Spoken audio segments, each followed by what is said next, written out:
Okay, here we go. Good afternoon, Glasgow, and we've still got some music. Hey, don't know. There we go. Waiting for the music to fade out. Yeah. Well, good afternoon, Glasgow. Sorry about the delay there. I'm Sarah Campbell, a reporter for the Glasgow Times, and I'm joined with Paul Trainer of the Glasgowist for another episode of Glasgow Food Chat. It's our first of 2022, and we're joined by Giovanna from Eusebi deli and Mary Taylor. Today, it's a family affair. We're going to be speaking about the importance of family and food in Glasgow. So we're really excited for this. I don't know if Paul, do you want to explain a wee bit further? Well, I think we were talking last time about we were talking about the last time was kind of run up to Christmas. We were thinking about kind of memories of Glasgow around that time of year, and it got us kind of thinking about the family connections and that relationship with food and what you kind of learn from the Glasgow tradition, and also the way that hospitality has become, a story that's connected to individual families and people that have made a big impact in particular parts of town. So we thought that might be a great way to start the year, is to jump into that side of things and talk about connections and good food to start the year.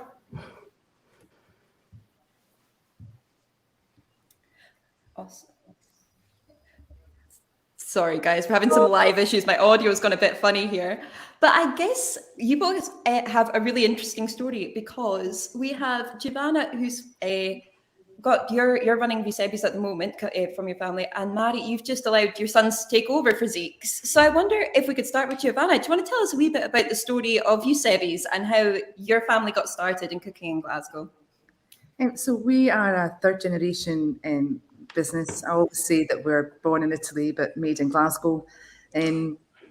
Believe it or not, my grandfather's ice cream factory was just up the road from Mary's Zique. I've never told you that, Mary. I didn't know that, yeah. At the end of town, and then they moved to the East End.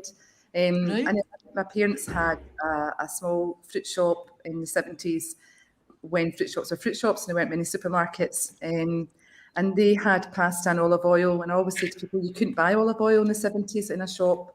You had to go to the chemist. That's how exotic olive oil was. So they started, obviously, for Italians, bringing in pasta and various other things. And it all sounds a bit weird now. We've got so much, and we've actually probably got too much.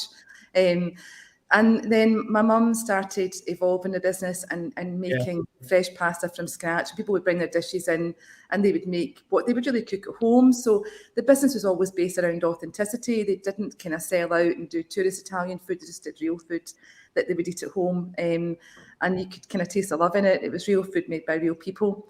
And I kind of took over the business. My son's 22 now, so I took over that wee shop. And Mary and I were kind of working at the opposite ends of the city at the same time, Mary. And with the same, both of us, I think the same ethos, that we were just doing our own thing. We were just making real food. And it was all about how we made people feel as well. My parents, loved people and people loved them, and it was a really simple wee shop, but when you were in it, and that was it. More often, they had more people in the kitchen than what they did in the front of the shop, and they would sit down and have a coffee, and it was a real home from home, so not pretentious or anything. And then when we opened the West End, it was kind of based on their values, and our values today on the door, if you read them, are food, family, life, and passion. So it's all about food, enjoy life, enjoy what you do. That's really, really important, and those are our values of our business today that come from them. Yeah. Mary, you're my near neighbour in the West End. We've had some chats before about your kind of approach to food, and I know that a lot of it's kind of rooted in the way that you grew up and the inspiration from family meals and kind of taking things that you enjoy with sharing with family and friends and turning that into the business. Yeah, I had quite a privileged upbringing in that my mum and dad were like really ahead of their time. So they were like, in the 70s, they were making their own fresh pasta. They were making their own yogurt, making their own wine, and we had an amazing kitchen garden. We had everything from like tayberries to like 6 different varieties of potatoes, and then we had nectarines and Sharon-Tay melons in the conservatory and stuff like that. So I was just steeped in that from an early age. And we also had a dinner party like nearly every Saturday night, and people would come and stay over. So it was just always about like they were just really hospitable people. So it was kind of like running a wee restaurant in the house every week.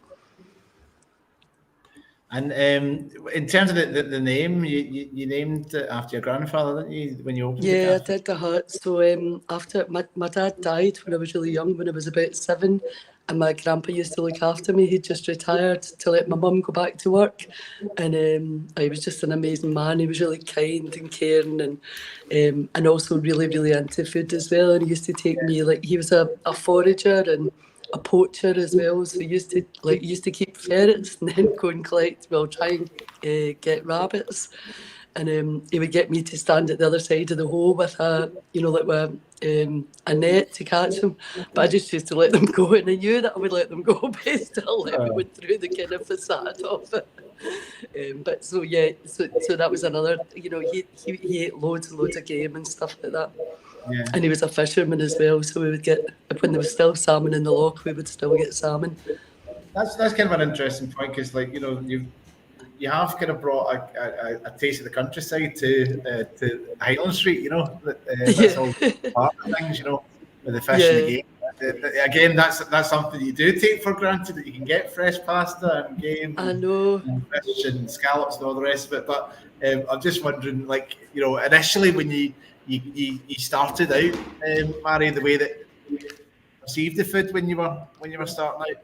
Yeah, well, I think everything's changed so much, as Giovanna was talking about earlier. Like, I used to run a fruit shop as well, like a proper fruit shop for Peckhams years ago, and I remember the first time we used to get stuff from Milan every week, and I would get like loads of Italians would just turn up. I think they all phoned each other, and they were like, "Oh, Mary's got Violetta artichokes, and she's got these amazing big giant basil," and they would come and buy by the crate load.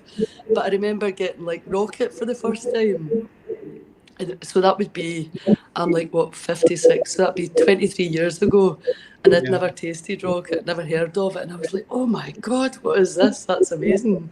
And I think, like, when the deli first opened, it was really hard to get things in Glasgow. You couldn't get like fresh chorizo, you couldn't get free range chicken, you couldn't get seafood. So we were selling like langoustine and lobsters and seafood and loads of fresh veg that you couldn't get anywhere else.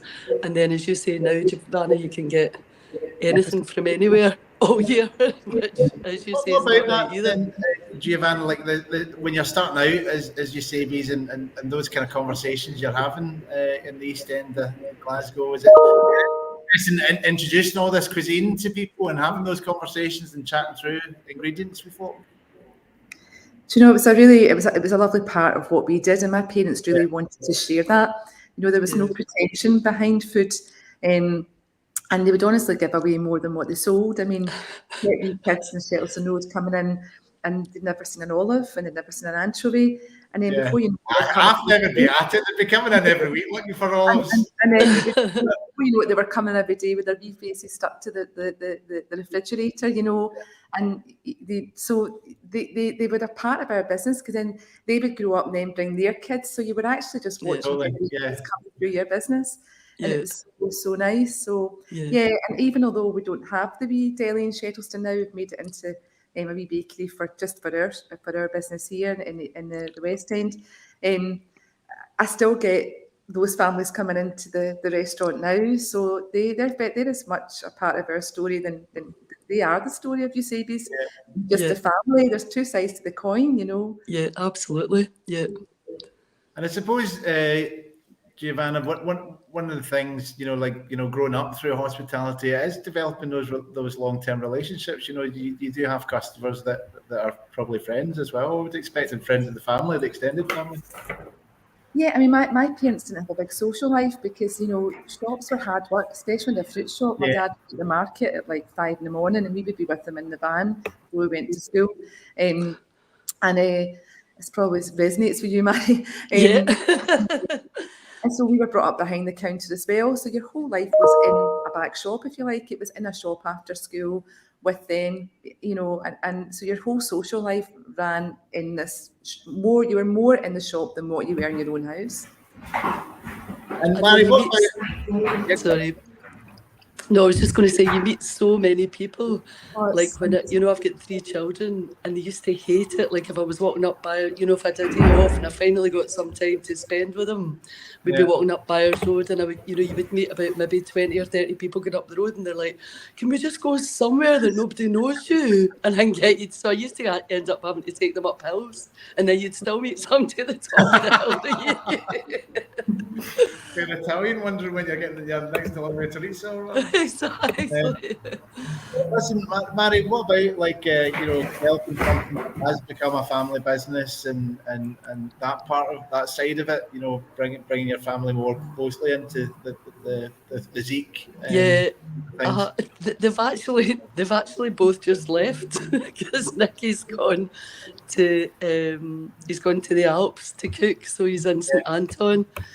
Spending a winter season there, and Jamie's left as well actually because he wanted to get more experience somewhere else, but they'll probably come back again. But they're also like, I think the other thing is that all your staff, I think, in a business like that, when you spend so much time, they're like family as well. Yeah, totally. You all look after each other so like, and a lot of our staff we've had for like 9-10 years, and so that, well, and also like, you know, some of my staff are now going out with my sons, so they are becoming family. Proper part of the family, part of the family. Yeah. What about like just the relationship with produce and stuff as well? I mean, there must be people that, in terms of suppliers and stuff, exactly. Yeah, we've had the same fish supplier for 20 years.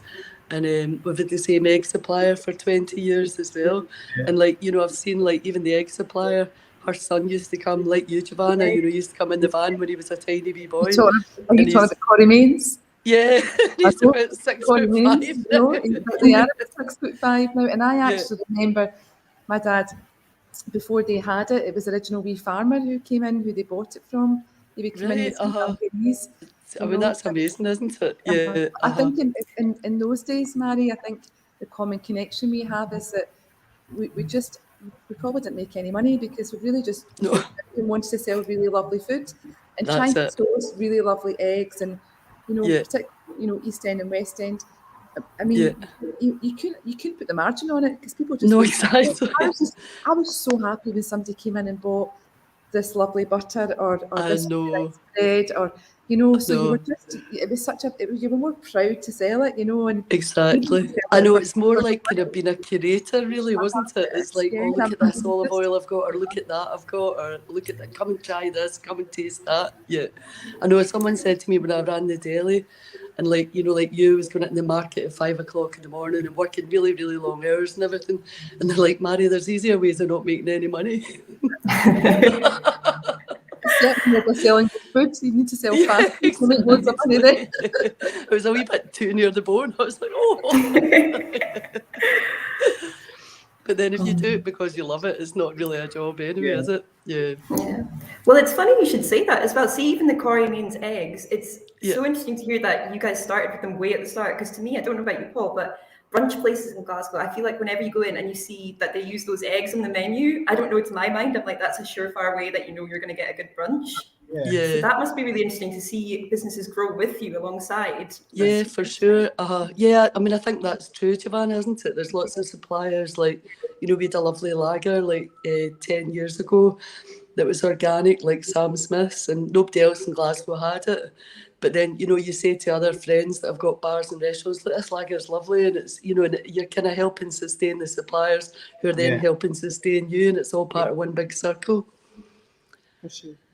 I suppose the other thing about we you know, growing a business and you know, I'm just thinking about the fact that you were feeding Waynes who are now have their own Waynes and are all grown up. I know.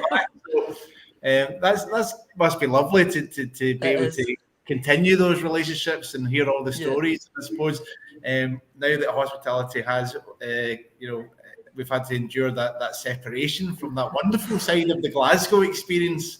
Yeah. You can't box up the experience of going in and having a great conversation and just a little interaction. And I suppose that's the thing that hospitality businesses that are rooted in a family business ethos really bring.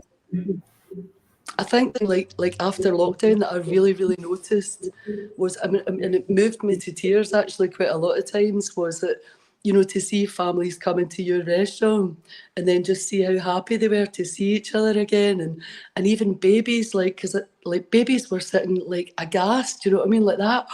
Wow, look at all these people talking and laughing, and I think because they hadn't actually seen it, and then you think like how important it is for people to meet, to go out, to sit down, relax, and to sit in a room full of other people doing the same, laughing and joking, and that unique noise you get in a restaurant that you don't get anywhere else.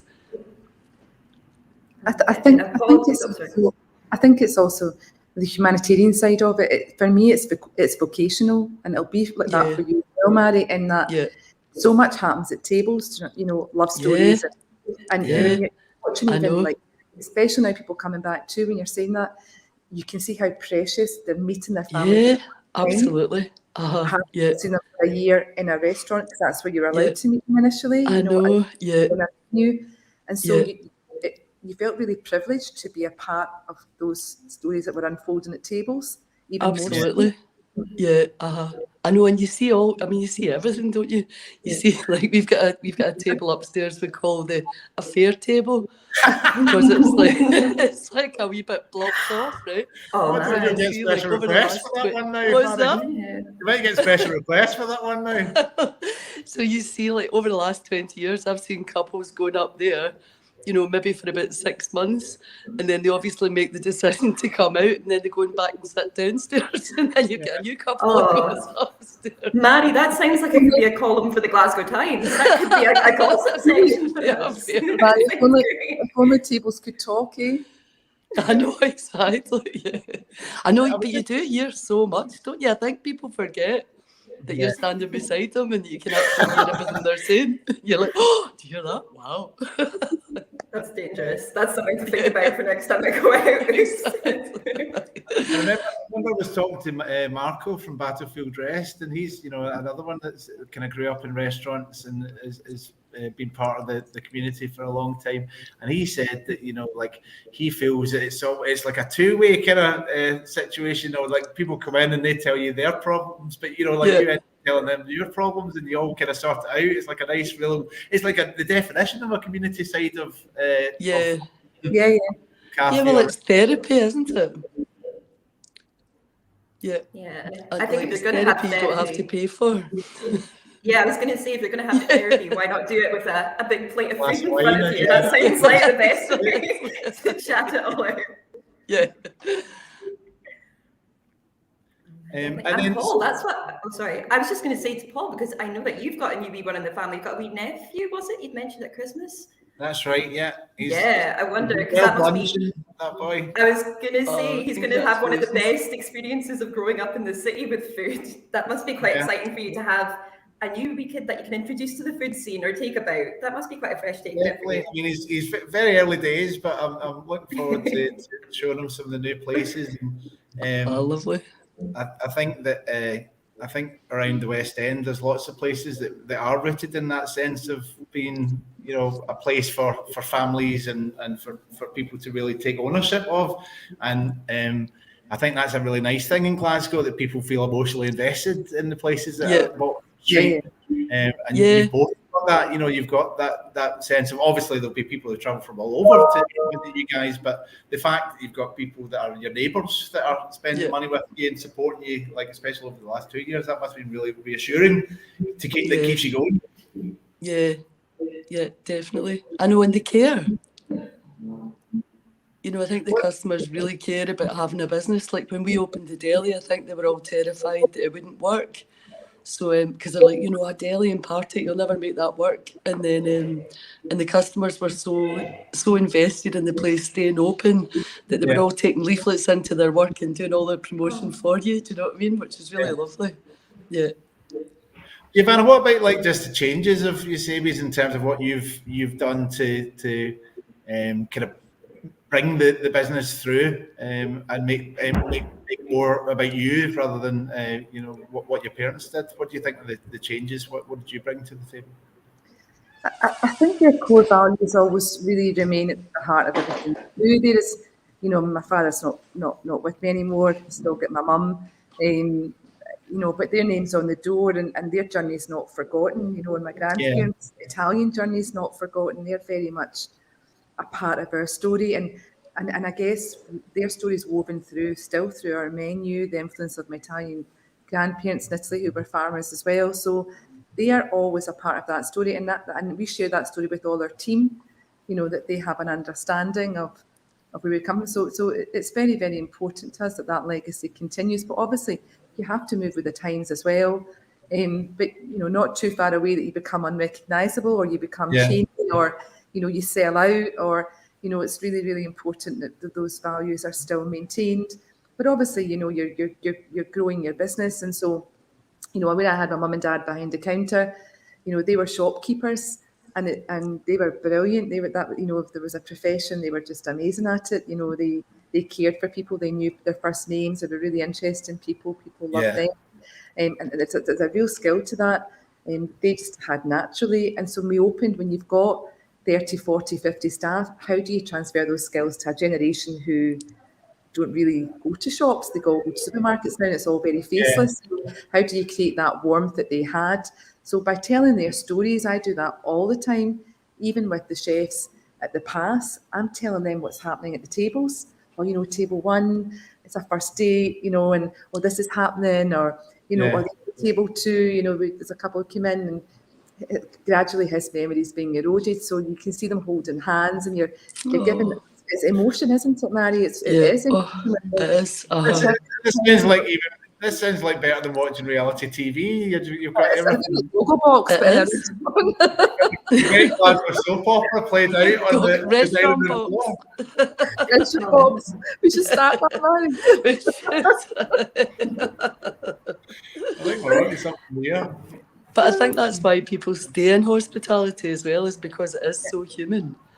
You know, and like Anthony Bourdain, I'm going to misquote him, which is a shame because he's like word for word perfect, but he says that, like, you know, working in a restaurant is the last refuge for people who have bad pasts to find a new family and find a new future. And I think that's so true. Yeah, really true. I don't think there's anything that quite bonds you, like working in a kitchen or working in a restaurant, to be honest. It's a completely different kind of family dynamic, but, you know, it's not blood, but it's almost stronger because you've been through so much. And it's no accident that you know, when people talk about restaurants, they use the language of war quite often, because it's like being in the trenches. I was going to say in the trenches, and I didn't want to be rude, but it's in the trenches. What about thoughts on Glasgow, the Glasgow food scene? You know, if you look back 20 or so years and you think about how things are now, what would you say? What position is Glasgow Food and Drink in right now? I think it's like absolutely flying in a way that it hasn't done, like it never has before. And it's also exponential, you know, like there's so many places opening up and there's so many new places. I mean, it makes it harder for all of us because there's more competition, but I think it's a much better thing. And I think when tourists start coming back, I think loads of people are going to want to come to Glasgow for food now in a way that they never used to. What do you think, Giovanna? Yeah, I mean, I look back at Glasgow, and I mean, going out when I was young, you know, it was a huge thing, and there weren't many restaurants to go to. You know, it was a huge, and you didn't go out all the time like we do now. It was really only for a special occasion. You were very lucky if you get out maybe 4 times a year or 5 times a year with your family. So I love now that we've got all different cultures. We've got Thai, we've got Japanese, we've got Middle Eastern. There's a real melting pot fusion of cultures, and it's almost as good as New York or London. You know, and as Mary says, there's a real scene now happening. There's a real movement, and I find that just heartwarming, you know, and a lot of young chefs coming through and young people trying out things and food trucks or, you know, wherever. So that's great to see. I think that's been a wonderful thing that over the last couple of years, there's people who have had ideas about getting into hospitality, and it's, you know, like at the most challenging point for hospitality, they've taken that chance and they've started out, and, you know, I applaud the ambition and the dedication, but also so many people have said that Glasgow is a great place to start a business because you do get the response. If you do something well, people will go out and tell all their pals, and they'll make sure that they come back. You know, that's I suppose that's one of the reasons that you can have businesses that survive through all the decades. It's like people really do take you to heart and will continue to come back to you. Yeah, I think it's also Glaswegians. I just think Glaswegians just will try anything. I think they're very adventurous, you know, more than any other culture. So I think that it is a different demographic marketplace you're working in. It's a very warm environment, you know. The thing I loved about the East End but was when you got something wrong, they didn't miss you, you know. I mean, it was rotten. You know, there's no TripAdvisor, you know, they just told it your face, and then that's much better, isn't it? It's much better, you know, it's real. Much better. It's real. But I think that's a good thing about Glasgow. It's gritty and it's still got that about it. You know, it's not too polished. And we embrace newcomers, I think, as well. We embrace all different cultures. Yeah, I mean, I can't believe that in the last 5 years, just how many people there are from all over the world in Glasgow. It's amazing. I mean, I don't know what the statistics are, but you just when we were doing takeaway in particular, and I was standing at the door, I was like, God, everybody's from everywhere now in a way that they never used to be, and it's a great thing. It's really lovely. I think that a lot of young people see Glasgow as a creative city, that it's still where you can go and start new ideas, and you see that a lot with things down at SWG3. You know, like often if I'm down there, you'll meet an artist who started off in London, can't afford to be an artist in London, can't afford to do many things in London. But Glasgow, and you know, it could be that, or it could be someone from America. They come and they see Glasgow somewhere you can kind of you can integrate, you can meet people, and I suppose going to the local cafe might be the starting point for a lot of these things. I remember being in Redmond's and Denniston and seeing a guy who'd literally just arrived from Spain, didn't have much English, and all the staff were gathered around them, and they were on the phones trying to see if they could get him an interview for the place to stay, and then they were writing down directions for all that kind of stuff. And I love that, to see people, to see how hospitality is like the first force of call for people. Need to find out things about the community. Yeah, absolutely. Oh, no, definitely. But on that happy note, folks, I think we've actually almost run out of time. Although I missed the first half of it, I'm gutted. But it was really lovely to have you both on, and that was a super heartwarming chat. And I think two proper heavyweight stalwarts of the Glasgow food scene. It's been lovely to have you guys on. And thanks so much for having us, and lovely to see you all. Nice to see you, Maddie. Likewise. Thanks, folks. Bye for now. Hello. Okay, well, we've got a minute and a half. What's been happening? A quick fire question of what's been happening. What's the new year, Paul? I'm very excited. I think it's going to be a good one for Glasgow. I'm pretty hyped. Do you know, I was thinking, Sarah, that there's a graphic that flashes up, and you'll see it when if you're watching the podcast. It's a picture of you and me, and I always felt that we kind of look like a crime fighting duo. So I'm particularly excited that Batgirl is filming in the city right now. I feel like a Marvel movie could be in our future. Oh, actually, so you said Batgirl there. As soon as you said that, I was thinking Scooby-Doo, not Batgirl. So we've obviously got very different ideas of who we are in our heads. Well, we could do a crossover. I like that idea that the guests introduced there about all the different influences that are around town, and also the crossover. I think that's the other exciting thing that's happening in food at the moment. You know, like you could go in somewhere, it could be like a teriyaki haggis lasagna or something like that. It's like, we don't really care where it comes from. We just wanted to make sure that it tastes good. And I think that's exciting for food at the moment. But you know what I love about that? And it almost goes into what Giovanna was saying as well, of like Glasgow doesn't suffer fools. It's like, I don't think many places push it too far. They don't do the classic, like, fusion for the sake of fusion. I think people have the skill to carry it off. And you're right, like it's fun, but you know that you're not going to waste your money on this dish because it's like a haggis extravaganza with noodles or something. Yeah, but yeah. no, it's good. No, definitely agree. More of that for the next year, I think, is what I'd like to see. Don't know about you. Very much so. I think that is a good message to call things to a close. Absolutely, our thoughts going forward. Well, thank you everybody for watching, and thanks again to our guests, Giovanna and Larry, and thanks to Paul, obviously, and our producer, Emma, who is always working hard behind the scenes. And we'll catch you next time, Glasgow. Cheerio.